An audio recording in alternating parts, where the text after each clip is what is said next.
Okay, so welcome everybody to your first web clinic, and today's session we're going to talk about your first one-on-one session. So without any more ado, without any fanfare, let's just dive straight in. Okay, so here's what we're going to do. Let's first of all find out how ready you are for our time together. Here's what I want you to do. I want you to make sure you've got something to take good notes on. So don't just be a passive learner. Pick up a pen, get your notebook out, whatever it is, take good notes as we go through. This session will probably go for anywhere between 30 and 40 minutes, and then if we have time, we'll take questions afterwards. The key here, folks, is that you apply the information so that you take what you learn and you put it into practice.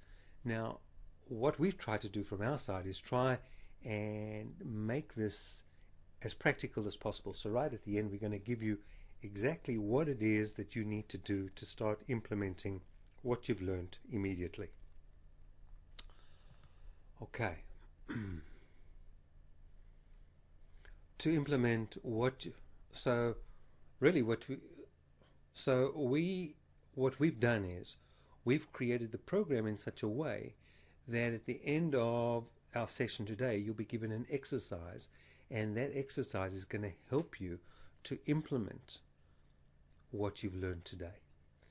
Your goal is super fast implementation. Speed of implementation is what this whole program is about. The quicker you implement, you don't have to wait until it's perfect, just implement.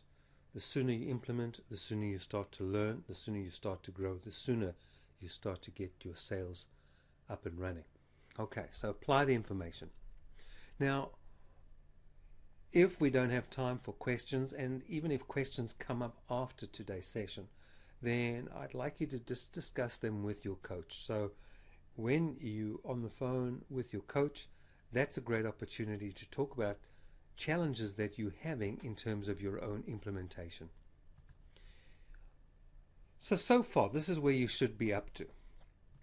Effectively, by now, you should have at least registered in Sales Leader Academy, and you would have started doing some of your growth work. So you would have completed some of the videos. Ideally, you, by this stage, would have gone through the sales leadership videos, parts 1 to 3, and there's probably about a half an hour in total in terms of time. And if you haven't done it already, the expectation is that you'll go through the video on setting clear expectations and boundaries, the fundamentals of developing a high-performance sales team. And again, that's part 1, 2, 3. And again, it's probably also about half an hour. So ideally, this is what you would have gone through by now. Now, for those that are really pushing yourself, at this stage, you might have even gone through highly productive sales teams only play above the line. So in an ideal world, those are some of the videos that you would have gone through by now. And of course, by now you would have started your audio learning program. So you would have plugged in and listened to some of the interviews with myself and some of the leading experts on coaching as all part of your MP3 player. So let me tell you what we're going to be covering here today. Number one, we're going to talk about preparation before your first session. So what do you need to prepare before this first session? And in that, we're going to be talking about laying a solid foundation. In other words, your mindset, your perceived threats, perceived ideas, etc. And in that,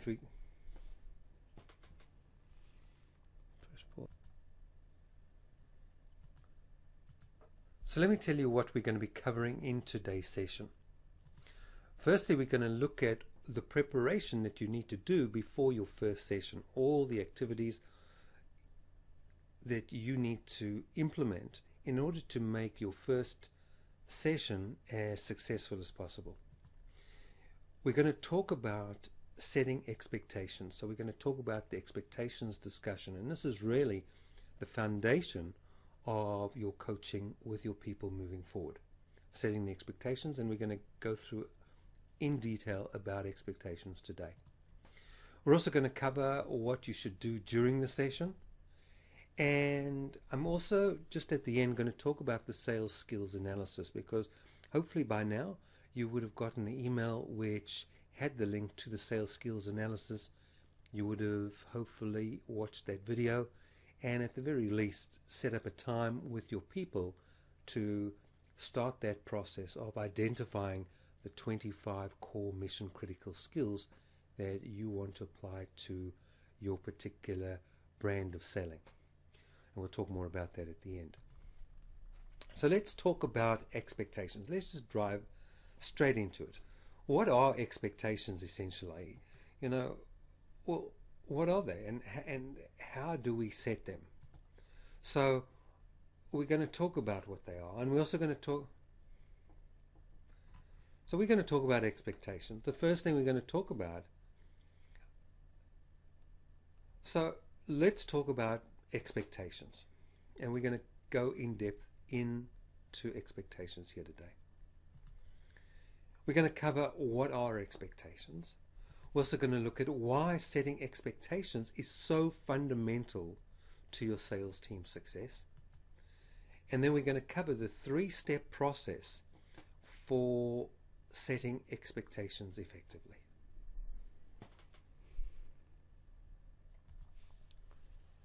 Okay, so right now we're going to talk about expectations. We're going to go in depth into the topic so that by the end you get a really strong foundational knowledge as to why setting expectations is really so fundamental to your success and the success of your team.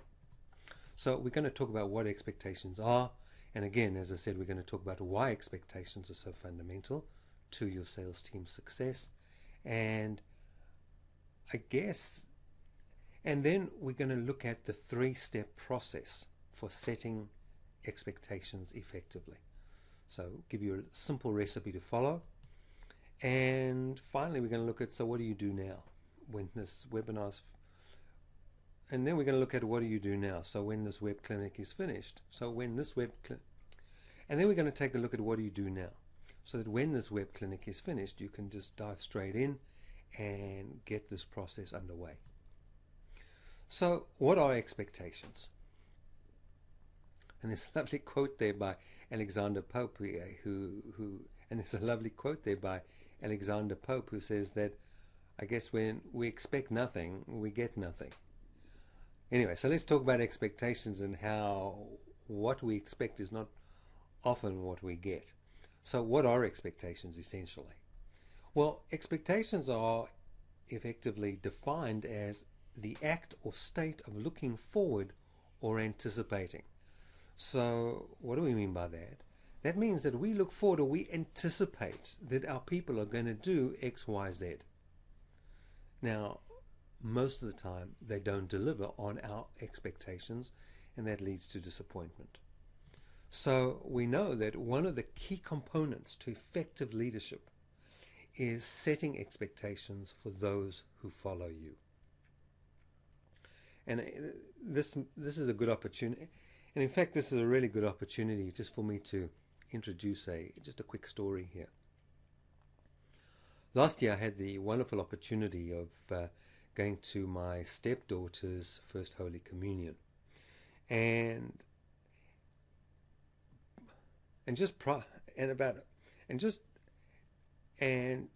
2 weeks prior to her actually receiving that honor, and 2 weeks prior to, so last year I had the great opportunity, so last year I had a wonderful gift of going to my stepdaughter's first Holy Communion. Now, for me it was a fascinating experience because I'd never been to one before, and as it happens I actually ended up going to her final lesson. And it was interesting because whenever I go to any of these things, I always perk up and say, okay, what can I get if I just get one idea? And it was just really interesting, and it was just really fascinating just to watch all the children going through their learning. And the facilitator posed an interesting question. The question is this: can you be a leader if nobody is following you? And so I found that really fascinating, because the truth is, many of us are leaders purely because of our position power, because of our job, not because our people are following us. And so we know that when you set very clear expectations with your people, this starts the following process, because at least now they know what they're following and often why they're following. So expectations connects the role of the employee to the goals and the objectives of the organization, and your goals too. Expectations include goals, objectives, standards, attitudes, capabilities, and values, and we're going to talk about what those are in just a while. Now, people will, for the most part, they will rise to the level of performance or behavior that is set for them. And so when we don't get the behavior from our people, when we don't get the results from, when we don't get the performance results from our people, the first place we have to look at is to, the first place we've got to look is to ourselves. Why not? What and how have we contributed to them and their low level of performance? So we also know that expectations translate the behaviors that you expect and the areas that the team should be working on. So if they don't know what you expect, then how can they possibly deliver on what it is you want? So often we get the question, well, isn't that what a job description is for? Why do they have a job description? And why do I need to talk about expectations if there are, and why do I need to talk about expectations if there are, and why do I need to talk about expectations if there is already a job description? So let's take a look. So we know that a job description is an official framework defining a position. So job descriptions can include specific tasks, responsibilities, specifications, broad goals, competencies, knowledge, etc., desired by the company. So what is a job expectation? Well, these are a set of duties and responsibilities and behaviors that you as management hold for an employee. And in general, generally, these expectations of responsibilities and behaviors are not necessarily, and generally these responsibilities, these duties, these behaviors are not generally communicated to that employee in writing. And in fact, these expectations often change over time to fit the needs of the company or the specific manager. So that is clear, you know. So often that's the difference. So often this is the difference. It's what you as the manager expect, often over and beyond just what the job description is calling for. So expectations are much deeper, much broader than simply requirements, because expectations are your visions of a future state or an action that is critical for your success. So your success, the success of the team. Expectations tend to drive pretty much all of your actions and your decisions. The challenge often comes in because they don't know what your expectations are and why you're doing certain things. This tends to often lead to confusion.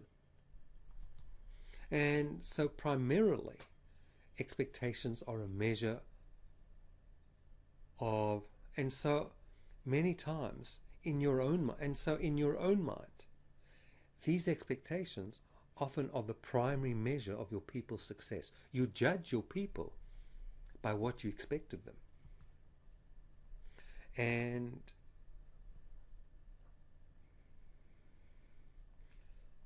you judge your people on what we expect of them. And unfortunately, as I said earlier, often our expectations go unexpressed. We haven't actually expressed what it is that we really, really want our people to do. So we know that our expectations must be clear and they must be jointly agreed upon. And we're going to go through that process with you so you can show, and we're going to go through that process with you so that literally you can see how this is done. Okay. So I guess the big question I often get is, so why, if these expectations are so important, why is it that we don't set expectations? Well, we said earlier that expectations are your visions of a future state or action. We also said that they're usually unstated, but they are critical to your success. So why don't we state them? Well, often we kind of think, isn't it just obvious? Surely they should just know what, surely they should just know what it is we want. I mean, isn't it obvious? Many times we think we've told them. I'm sure I've told them. I'm sure I've told them what I expect. I'm sure I've told them what I expect. The other problem, I guess, is that to a large degree, once we set an expectation, we've actually got to manage them. So we've actually got to hold people accountable to them. And this, for a lot of managers, is a challenging event, to actually hold people accountable, because to actually a challenge. And this, for a lot of managers, is a challenging event because we actually have to hold people accountable. Because we actually have to hold people accountable. And often this can mean conflict, especially if it happens to be your top producer. So we also know that expectations are not part of the job description. So therefore, how do we actually hold them to account? At least with a job description, we can say, yes, you did what was said on the job description, or you didn't do what was said on the job description. At least then we've got HR behind us. But for the most part, expectations are what we want them to do. These are behaviors that we want. These are results. These are goals that we expect. And they're not necessarily part of the job description. And so, and excuse me.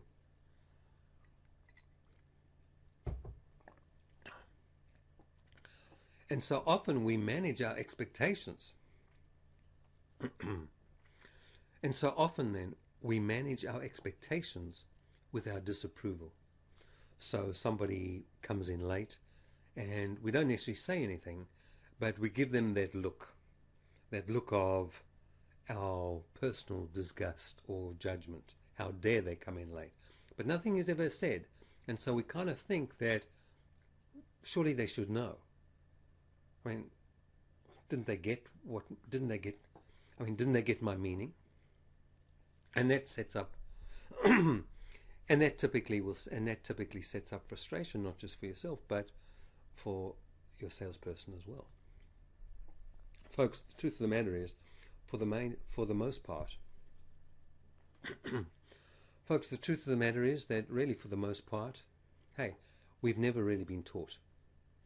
Nobody's actually taught us how to go about setting expectations and holding people accountable to them. And therefore, we don't know how to get buy-in. So it's one thing to have an expectation. It's another thing for our people to buy into them and to own them and to hold themselves accountable to them. And as I said before, it's essential, if we're going to have an expectation, that we hold our people accountable to those expectations. Otherwise, why have them? So I guess the question is, why set it? So I guess the question then becomes, so really, what's the big deal? Why set them? What's the purpose of expectations? Well, here's the thing. Your team exists to produce certain outcomes. And you need to define those results and how those results are to be achieved. And defining expectations is really a way of ensuring that you get consistency and quality. It allows you, as well as your team, to provide reinforcing feedback, because now we know what we can give feedback on. And when you define expectations, it actually shapes your team culture, because it's almost like, this is how we do it around here. And we're not talking about your policies and procedures. We're talking about how we operate, how we behave as a team, how we behave towards another, how we behave towards one another. These are cultural. These are not stated necessarily in the job description or in the policies and procedures manual. So we know that setting expectations is the first step in managing people. Open up any book on management and they'll talk about setting expectations with your people. Now, once we set an expectation,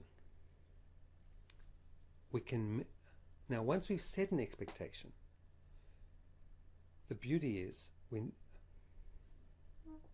once we set an expectation, many times it can be measured. Once we have set effective expectations, we can measure them. And we know from management what gets measured gets done. So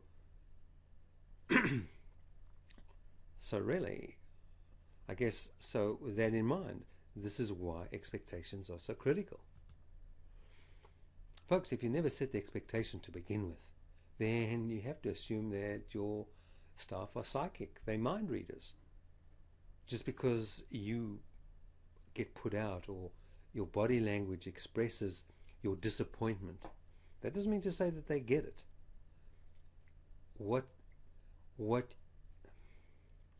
Until and unless your expectations are expressed, then really your people are running blind. They're just guessing.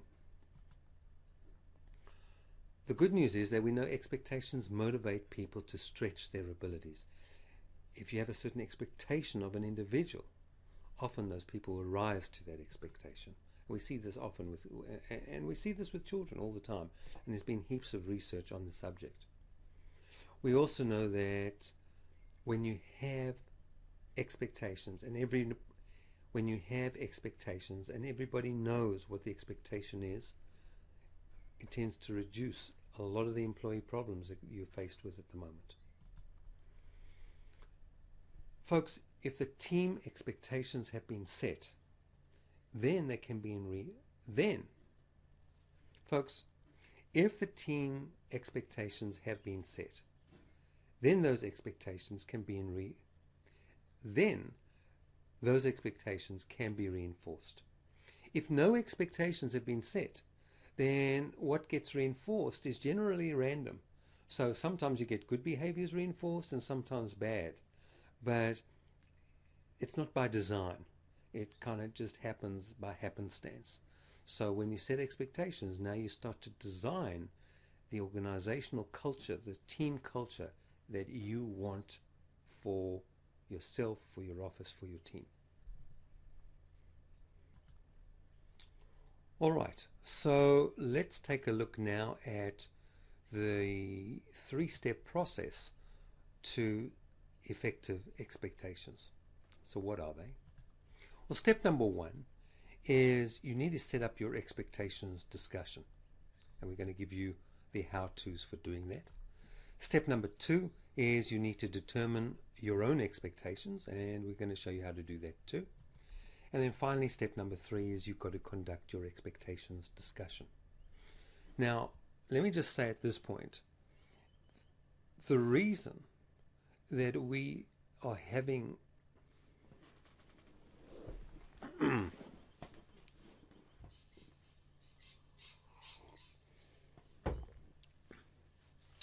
folks, it's often at this point people send a question through which is, well, what's expectations really got to do with coaching? Surely, if this is our first coaching session, surely we should talk about their performance, or we should start the coaching process, or surely we should be doing that. Why are we doing expectations? And that's often a good question. And the reason that we do expectations as really the starting point is because it's foundational to the success of any coaching you do. Because it's foundational to the success of any coaching you do from here on out. You have to know where you stand. Your people have to know where they stand. the majority of us have never sat down one-on-one with each of our people and discussed what it is we expect of them in terms of not just their output, but in terms of their behaviors. And so this is really the foundation of any successful sales coaching effort. So let's dive in and look at the first step, which is to set up an expectations discussion. So point number one, you need to let everybody know about your intentions. So call a meeting, send an email, however you communicate with your team, but let everybody know that we are going to be having a one-on-one expectations discussion. Then set up an expectation discussion time. So get some times in your diary. Set aside a good hour or so where you're going to talk expectations with each one of your team members. Next, I want you to send out an email. Now, if you go to the sales leader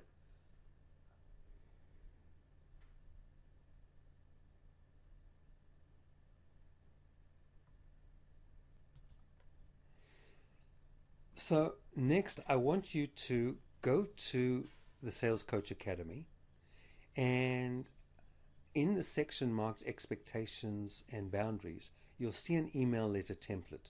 Let me bring that up for you so you can have a look. If we go into the section marked Setting Clear Expectations and Boundaries. Okay, a little bit slow today. And we scroll down, you'll see there are a couple of tools here. The first tool is the 3 steps to effectively setting expectations and boundaries. Second one is an email letter template. So this is a Word doc that you can literally download, and you'll notice that, and by the way, the reason we've kept this as a Word doc is that you can cut and paste it. So really the email that goes out is, I need your help. Dear John, as you may already know, I'm currently undergoing some management development training with a specific focus on coaching. The goal of this training is to help me become a better resource for you in the accomplishment of your sales goals. To this end, there are 2 essential exercises I need your help with. The first exercise is an evaluation of my current coaching skills as you perceive them, and you'll notice the attached survey. And this is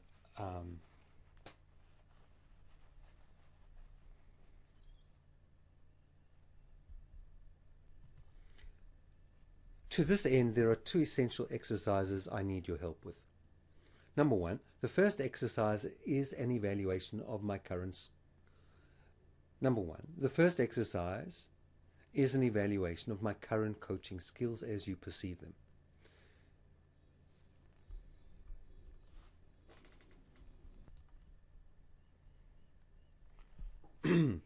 So, to this end, there are 2 essential exercises I need your help with. The first exercise is an evaluation of my current coaching skills as you perceive them. As by now you would have received and hopefully even completed the survey that was sent to you.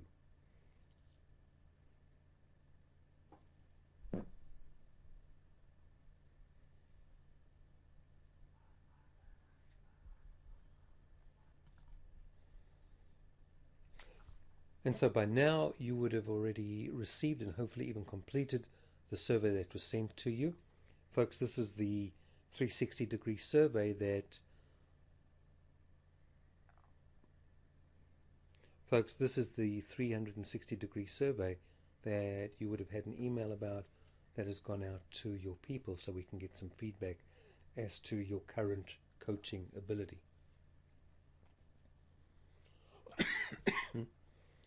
So the letter continues, this survey requires you to answer 42 questions in relation to the way you view my current coaching ability. For me to grow and be an effective coach, I would appreciate it if you would complete this 2-part survey attached and email it back to him.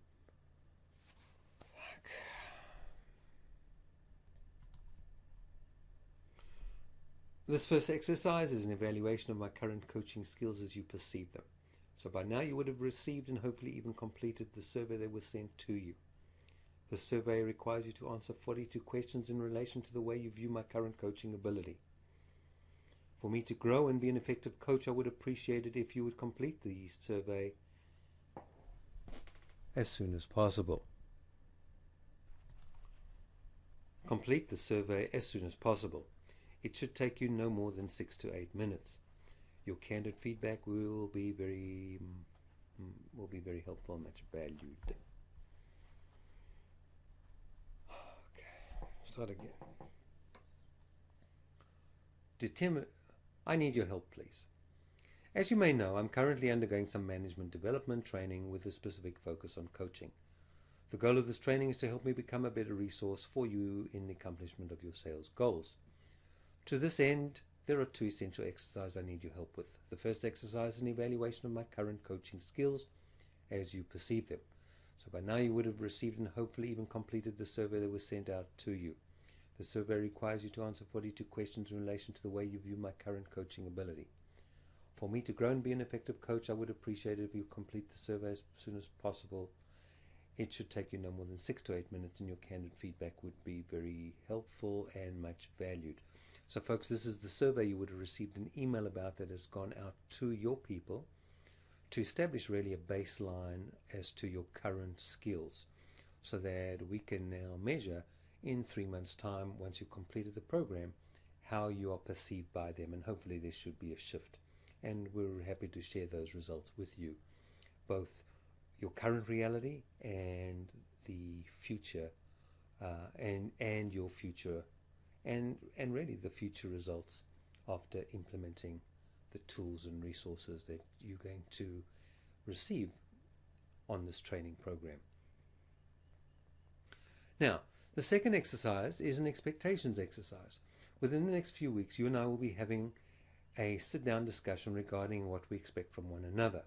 In order to prepare for this conversation, I would like you to please develop 3 lists. List number 1 is a list of what you think I expect of you. List number 2 is a list of what do you expect of me as your sales manager. And number 3 is a list of what you think your responsibilities are. The goal of this expectation discussion will be to ensure that we're both on the same page in terms of what we believe is important for the benefit of the business and each of our roles. I look forward to both your feedback from the survey and to sitting down with you to discuss our mutual expectations. Kindly regards, you. So again, this is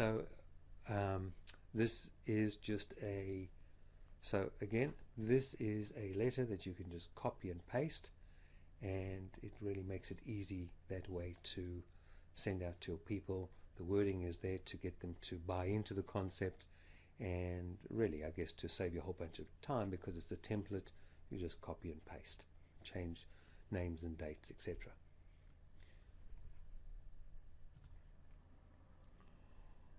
All right, and so finally then, I want you now to go and... All right, so then finally, it would really behoove you to go into Sales Coach Academy and watch the video on setting clear expectations and boundaries. And again, that will really give you a deeper insight as to setting up the expectations discussion. Okay, so the next step is to determine your expectations. So what is it that you actually expect? Now, determine a list. So sit down and write out a list of the behaviors that you expect from your people. What are they? And what are they in terms of the standards you expect? So standards of behavior, dress standards, timing standards, whatever standards you believe are pertinent. Whatever standards you believe are relevant, write them down. What are your expectations in terms of their productivity? What are your expectations in terms of their attitude? What are your expectations in terms of their capabilities, in terms of what they can and can't do, or should and shouldn't do? And I guess, what are your expectations in terms of your own values? And this might require some introspection to really understand what it is you expect from a values point of view. So value might be, complete and total honesty. That might be a value, and it might be appropriate, it might be inappropriate, but it's something that is important for you. And I guess the big one is, what are your non-negotiables? So what are the things that you will not compromise on? And this is important. Now you'll notice, if we just go back to the letter for a moment, you'll notice that we've gotten your people to do a list.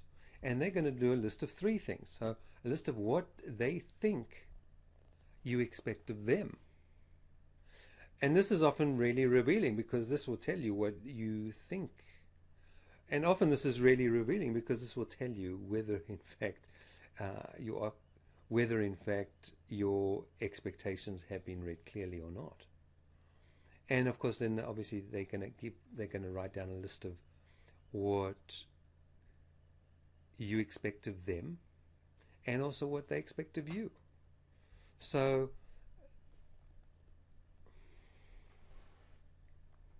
if you take a look here, you'll see that there's a list of, and the list is going to talk about what you think I expect of you. So in other words, this is, and so in this, and so your people are going to come up with a list of what they think your expectations are. Okay, so these are often things that you have expressed, you haven't expressed. It's really to get a gauge of what your current reality is. What do they think you expect? Then they're going to look at a list of what you expect of me as your sales manager. So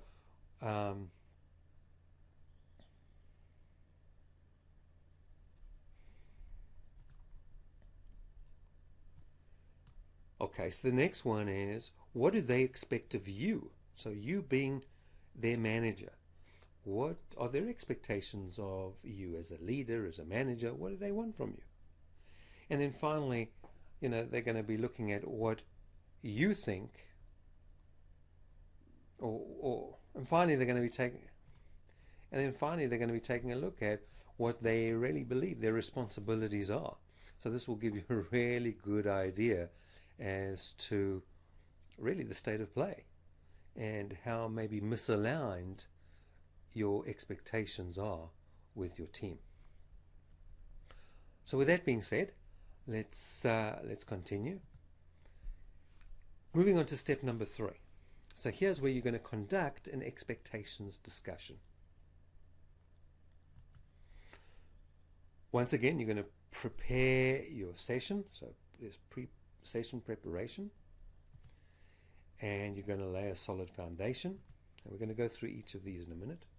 Then you're going to determine your session outcome, and you have the expectations discussion.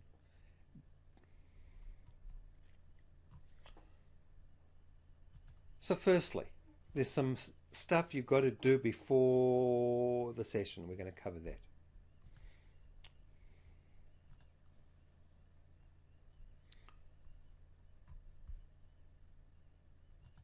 So firstly, pre-session preparation. Folks, there's some stuff you've got to do before the session, and we're going to go into detail of what that stuff is. Then we're going to talk about how you lay a solid foundation for success of your sessions. And then we're going to talk about determining a session outcome. So this is where you and your coachee actually decide what it is you want to get out of the session. Then we're going to have the expectations discussion, and I'm going to give you the detail of what that looks like. And then we're going to discuss, do they know how to deliver on your expectations? We're going to look at roadblocks, and then you're going to wrap up. So let's take a look at your pre-session preparation. First thing you're going to do is send out an email, so we've covered that.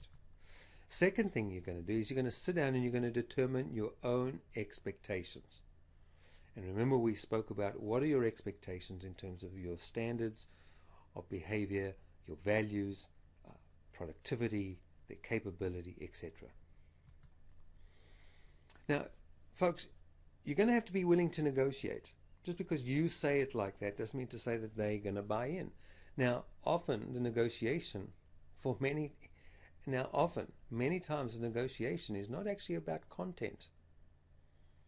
It's about context. In other words, often they don't actually understand what it is you actually want from them. And once you get clear on that, the expectation is very well received. So you must be willing to negotiate. And so therefore you need to be prepared to listen. What is it that they don't understand? What is it they're not getting? What is it that they really, really want? And again, be prepared to develop this list as joint expectations between you and them. And later on you're going to see, you're going to do this with your own manager, so you're going to want to come up with a list of joint expectations with them too. And folks, be willing to develop rapport. The greater level of rapport you have with your coach, the greater level of rapport you have with your coachee, the greater degree of comfort they will have, the level of trust goes up, and the conversation then just becomes so much more effective at generating a good positive outcome. So let's talk about laying a solid foundation. First of all, let's talk about your headspace. Folks, the key in coaching really is you've got to be authentic. You just got to be you, not somebody else. You've got to show up as you. You're also going to have to be vulnerable. The best coaches actually make themselves vulnerable. In other words, they're willing to share of themselves and be a little bit vulnerable. Don't have to be the hero. You're just a person, just like they are. We go to the toilet just the same way they do. You know, we eat, our bodily functions work just like they do. Let's be vulnerable, and let's be vulnerable, because that really enhances the relationship. You want to be supportive. You're also going to be goal-driven. So we're not here to fluff around. This is a goal-driven exercise. We're here to get a result, and we want to be execution-focused. So therefore, as we'll learn as we go through the program, execution focus. At the end of every discussion, there's a who is going to be doing what, by when, and what resources do they need in order to get that done. That's execution focused. Folks, the key here is that you want to focus on the process and not the outcome. When it comes to coaching, remember that this is a journey. It's not an event. So if you're pushing to get an outcome, oftentimes you miss the ball. So here focus on the process. Remember, you're building skills at this point, and we're going to just start out with the easy one. Setting the expectations is really the easy one. So focus on your process. Make sure you're listening. Make sure you're asking lots of good questions. You're really tuning into what it is they want, and you're coming up with joint outcomes. Recognize that their headspace is also going to be a challenge. Okay, so they come to the party with preconceived apprehensions and preconceived ideas. You've already got a relationship with this person. They might like you, they might dislike you, they might be fearful of you, they might think you're a doormat. I don't know what the relationship is, but they're coming to that meeting with a preconceived idea of what that meeting is. Recognize that. That's not how the meeting's going to turn out, but recognize that that's how they're showing up. And so therefore you've got to make it safe to talk about almost anything. And you've got to remove the risk. So you'll notice that, again, in the Sales Coach Academy, we'll just go back there.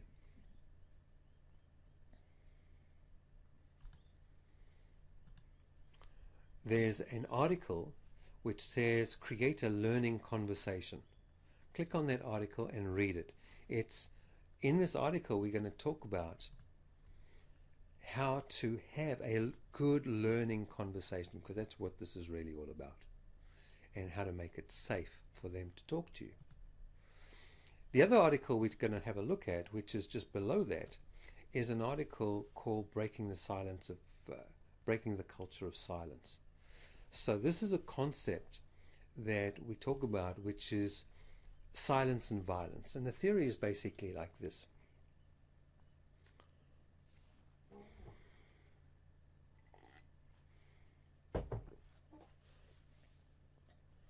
So this is a concept called silence and violence, and it was postulated in a terrific book called Crucial Conversations, and there are about 10 authors. If you're interested, just Google Crucial Conversations, and there's another book they've also written called Crucial Confrontations, and both terrific resources.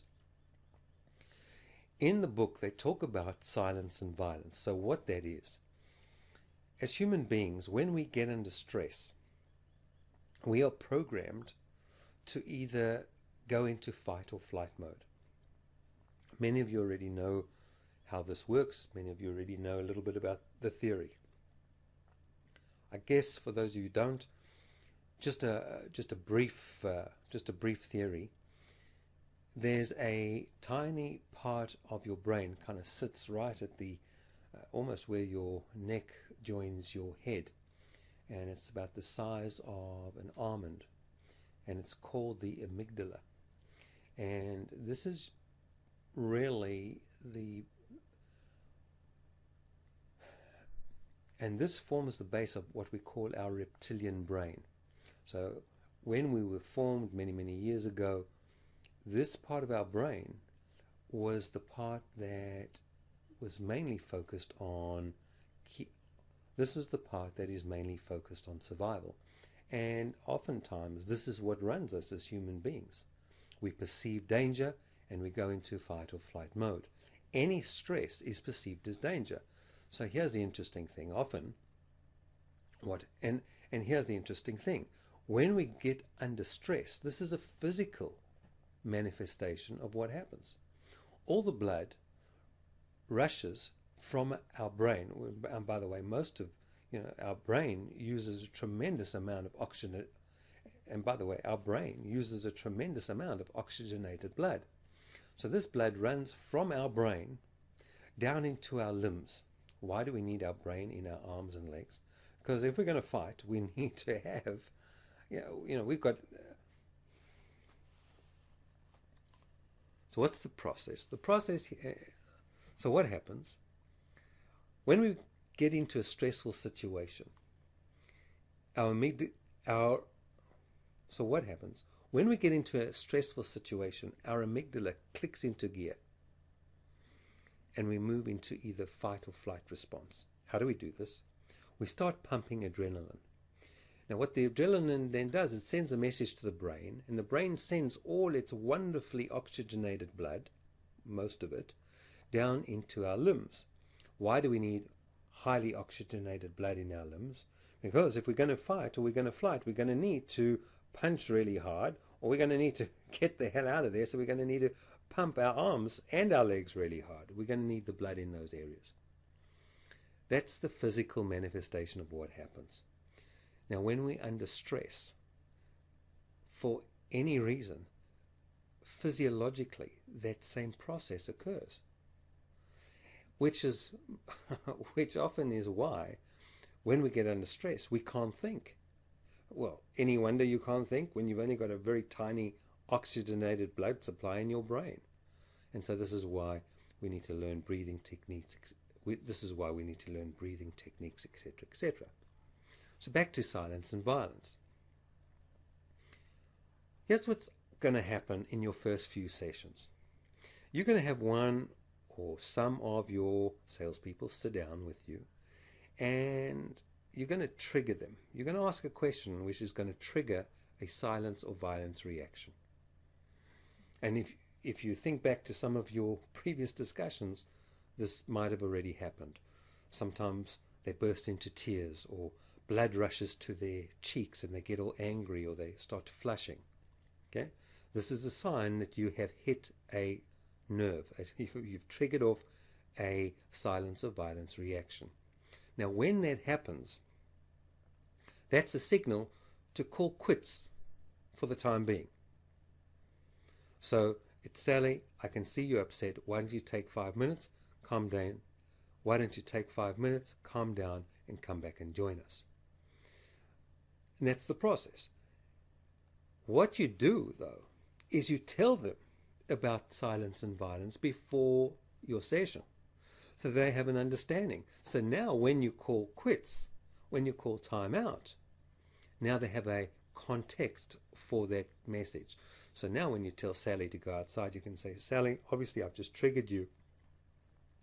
I can see you've moved into silence, when people just get all monosyllabic, they just give one-word answers, or violence, where they start to get really aggressive.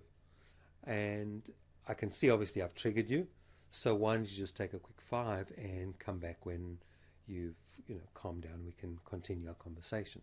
So if you position this up front in your discussions, it gives you a wonderful reference point to springboard back to when you hit a nerve. So that's silence and violence, and I highly recommend you read the article, and if you can, get your hands on the book. But either that, or just if you just Google silence or violence, there's a tremendous amount of resources already available on that subject. Now, again, so you're going to let them know what you will do if they go into silence or violence. Like I said, if you explain it to them, you can then let them know what the procedure would be.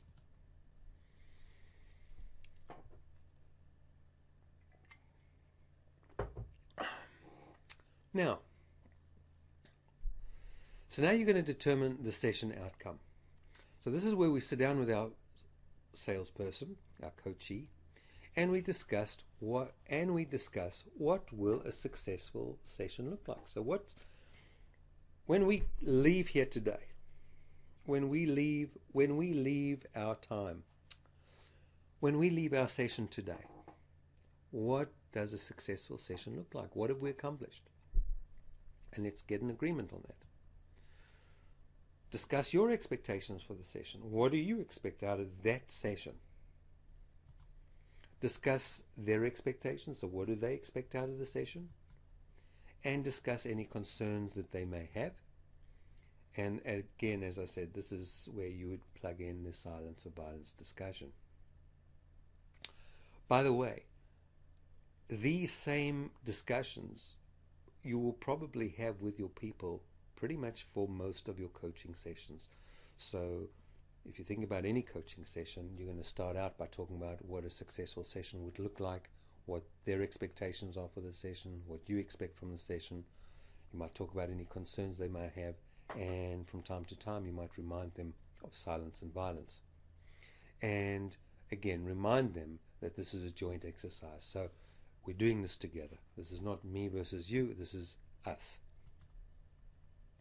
So let's look at the expectations discussion itself. Begin with, what do they believe you expect of them? So John, let's start with your list. What do you believe I expect of you? Then discuss your expectations and compare them with their list. So have a look at the difference, and you can both compare. Check in for understanding. So if there's any miscommunication or misunderstanding, folks, one of the things you'll hear me say many times is that miscommunication is the rule. Okay, if there is something to be misinterpreted, it will be. So check for understanding. Do they know exactly what we mean? And of course, discuss what they expect of you. So what do they expect of you as their manager, their leader? What do they want from you? And again, check in for understanding. Now, you notice, because we've gotten them to do this work beforehand, hopefully they've come prepared. So hopefully they've come prepared, and that just really makes the session work. Nothing worse than saying, so what do you expect of me? And they go, oh, I don't know. So you want them to do their homework prior to. And then again, folks, feel free to negotiate where applicable. Just because that's what they expect doesn't mean that you have to accept it, and vice versa. You're going to have to negotiate. Remember, this is a joint exercise. Make sure you discuss your non-negotiables and let them know why. So give your non-negotiables meaning and let them know that this is a non-negotiable. You will not accept anything but the expectation or but the standard, and explain to them why. So we've had our expectations discussion, and we've gone through and had a good chat, and now the question is, and this is the question most of us never bother to ask, is do they actually know how to deliver? So it's one thing to say, okay, well, I need you to be on time when we have meetings. Obviously, the expectation is that they know how to do that. Well, maybe. You know, what happens if they don't know really how to manage their time? Now, you might laugh and say, well, surely, you know, if they've been around, they should know some basics of time management.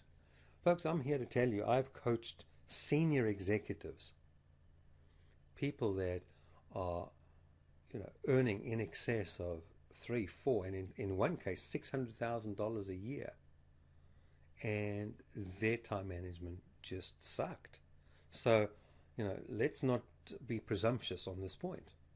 We've got to know if they know how to do what we expect. So once you've come up with your list of expectations, let's rate on a scale of 1 to 5 their ability to deliver each of them. So, you know, can they deliver? The beauty is once you actually rate them, and if you get them to rate themselves, this gives you a really good starting point as to what areas they need to work on. So so are there any 1s or 2s that they can move to 3s and 4s? And ultimately there's some that they're just going to have to be 5s on. Now note, one of your expectations should be that they have a minimum or a 4, or that they have a minimum of a 4 out of 5 rating on your skills audit. So your skills checklist that we're going to talk about, when you've completed it and you've come up with your top 25 core skills, then one of your expectations must be that, or one of your expectations should well be that they have at least a ranking of 4 out of 5 on each of those 25. Because can you imagine if all of your salespeople were performing a 4 out of 5 on all of those 25 capabilities? What would that do to the level of performance of you, or what would that do to the level of performance of you, your team, and their ability to hit their numbers? Again, negotiate their rating. Folks, when it comes to rating, if they give themselves a 3 and you think they're a 2, give them the benefit of the doubt. They're the ones that are going to have to perform. They're the ones that are going to have to prove themselves that they're the ones that are going to have to prove that they're a 3, not a 2. So give them the benefit of the doubt. The next thing is look at the low-hanging fruit. So start there. Start with all your 1s and your 2s. These are easy. These should be the easy ones to move. It's easy to go from a 1 to a 2. It's a lot harder to go from a 4 to a 5. So look for the 1s, look for the 2s, and get them to put together a plan starting with that low-hanging fruit. And again, determine what are your core 20% that you're not going to budge on. These are the core 20%. There's absolutely no discussion. These are your non-negotiables. What is it that you just will not budge on? It's just not up for discussion. You want a 5 out of 5 on each of those. And then have them determine their own plan as to how they intend to bring their ratings up to scratch. Remember, it's up to them. It's not up to you. You are there as a resource to help them, but they're the ones that are being paid to do the job. They're the ones that are paid to meet your expectations. So therefore, if they have a ranking of 3 and they need a ranking of 4 or 5, it's their responsibility to get themselves up to speed. Of course, you're going to offer support in their development, but at the end of the day, it's their responsibility. And we're going to talk more about self-responsibility as we go through the course. So if you're looking at your skills audit matrix at the 25 skills, then you want to set a skill development project milestone for review. So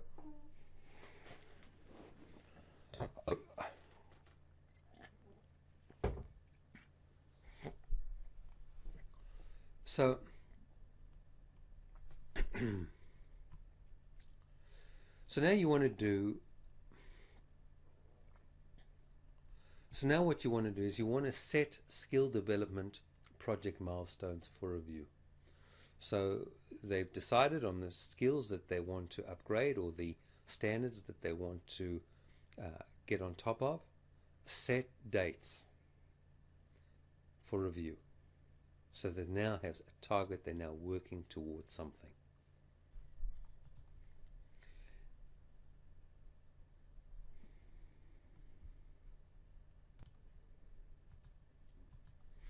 And then finally, if you have a look in the Sales Coach Academy under Sales Performance Coaching, there's a template called the Coaching Log Template. This is a great little tool that you can use where you can capture the who's going to be doing what by when. Or you can simply do it in a spreadsheet or have them take notes or whatever tool you use to follow up, you use that. But here's here's just an additional tool that you can have in your arsenal should you require it. Now, the other thing you're going to have a look at is, are there any roadblocks? Is there anything that's going to prevent the individual from delivering on what you've suggested for delivering on what you've just agreed to? So if there is, you're going to find out what is the issue, and you'll need to probe deeply. So the idea here is to generate a list of issues. So you want to find out what are all the things that are bothering them from achieving their goals, from showing up at your milestone meeting with a goal accomplished.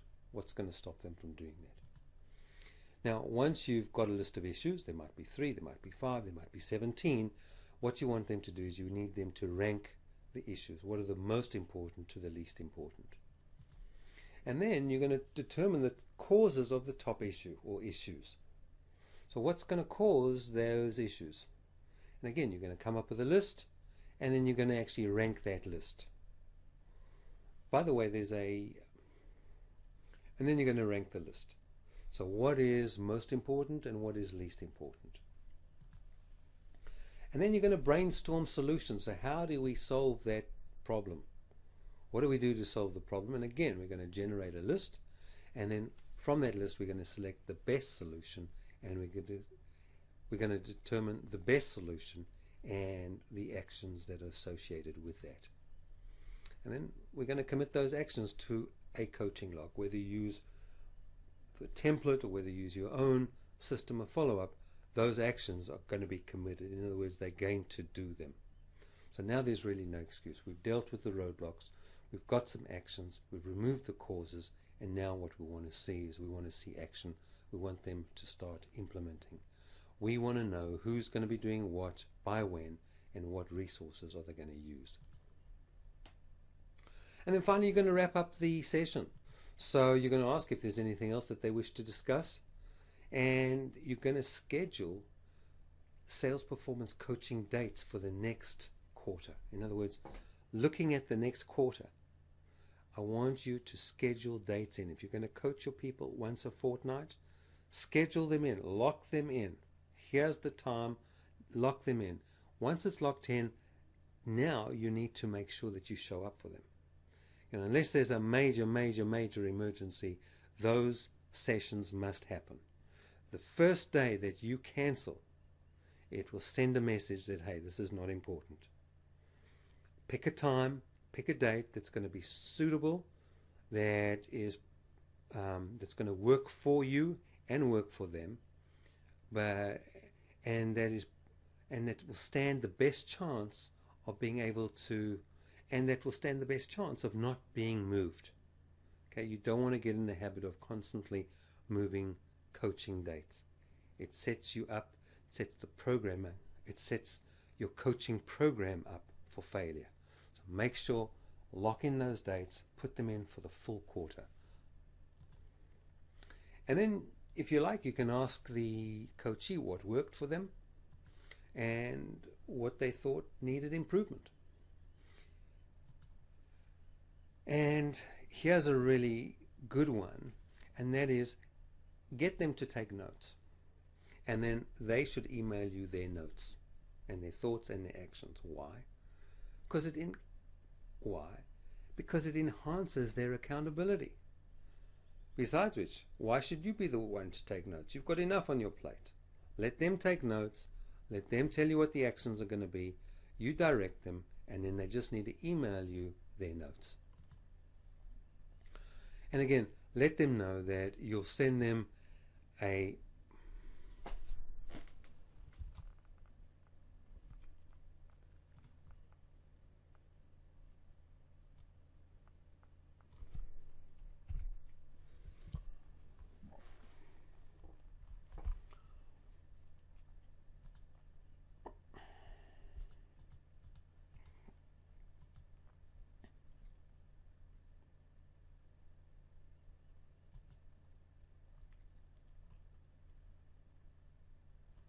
and then finally thank them. Thank them for their feedback, thank them, and then finally thank them. Thank them for their feedback, thank them for their input. It just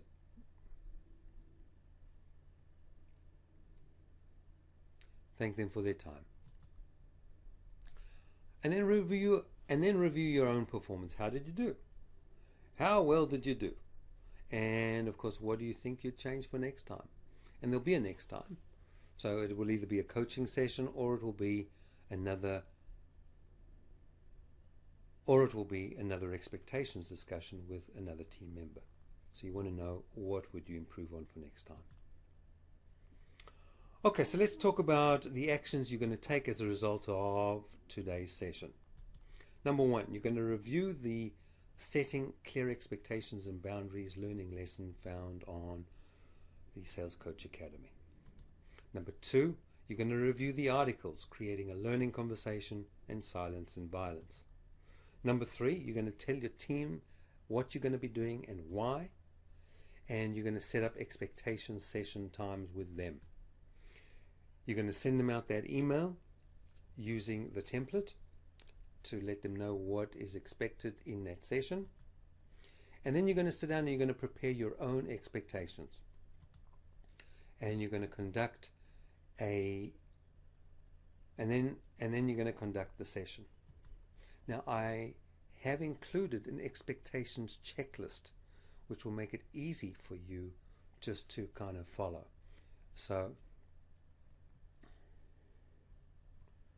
Which will make it easy for you to follow. So if we go back to Sales Coach Academy, you'll see right down the bottom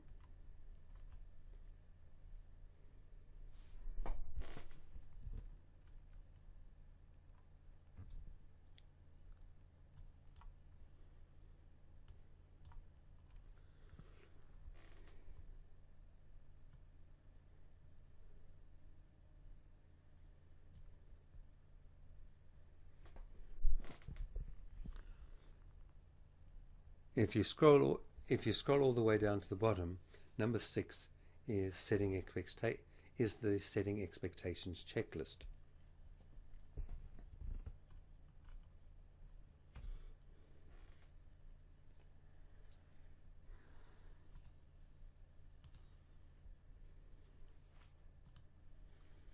So if you scroll all the way down to the bottom, you'll see number 6. There's a picture of a PDF. If you scroll all the way down to the bottom, click on the PDF, and there's the setting expectations activity checklist. And it really covers everything we've just covered. So even in your conducting sessions, discuss session outcomes, discuss expectations for the session. Everything you need is right there. It's a lovely, lovely little tool. Quick, ready reckoner reminder for you there. Okay, and then finally, I want you to set up an expectations discussion with your boss. It is important that, just as it is important for your people to understand your expectations, so it is equally important that you understand what your boss expects of you.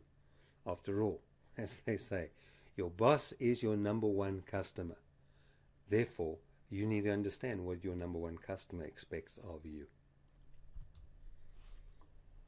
Okay, so let's talk about the picture moving forward. What does it look like? Well, I want you guys to dive into that exercise and complete your skills audit checklist. Folks, I can't begin to tell you how important this is. Again, I'm going to refer back here to the Sales Coach Academy. If we go into the Sales Coach Academy and we go to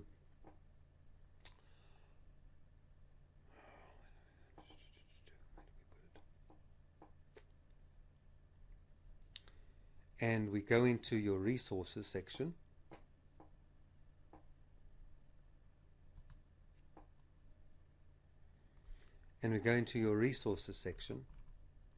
if you scroll down to number 3, you'll see the Salesperson Capability Assessment Checklist. There's a video training program which will teach you how to use it, and there's a PDF of the actual assessment.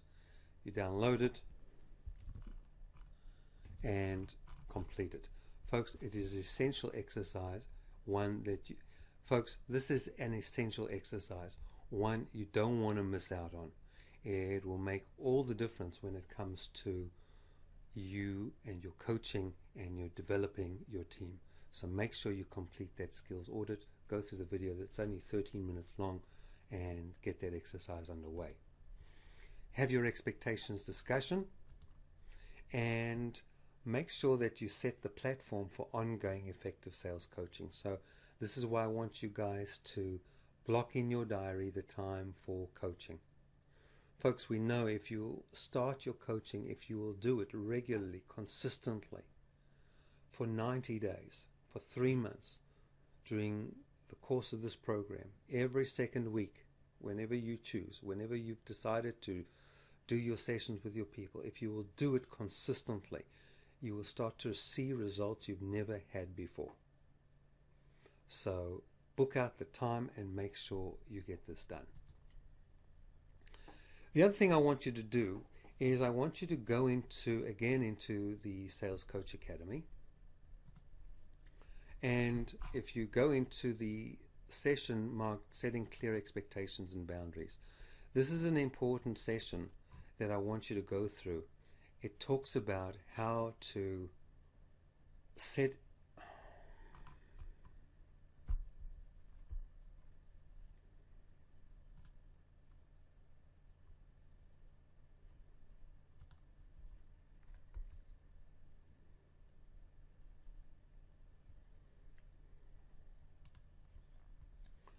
So here's what I want you to do. If you go into the Sales Coach Academy, you'll see there's a section marked Highly Productive Salespeople Only Play Above the Line. Go through this module.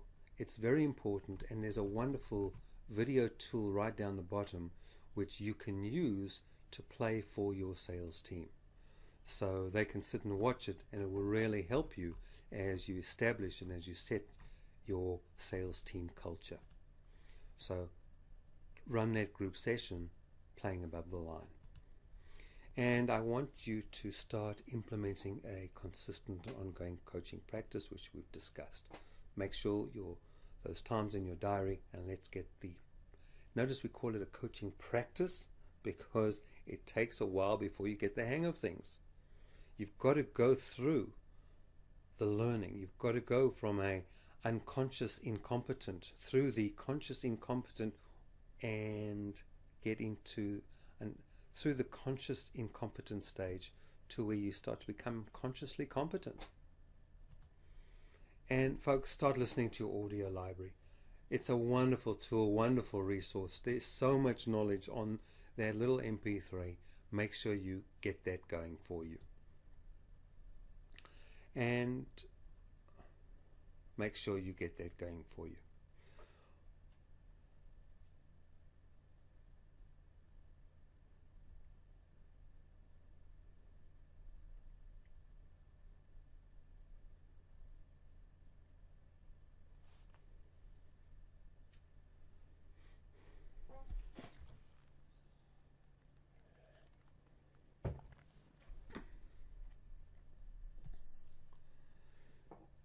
So that's your first session.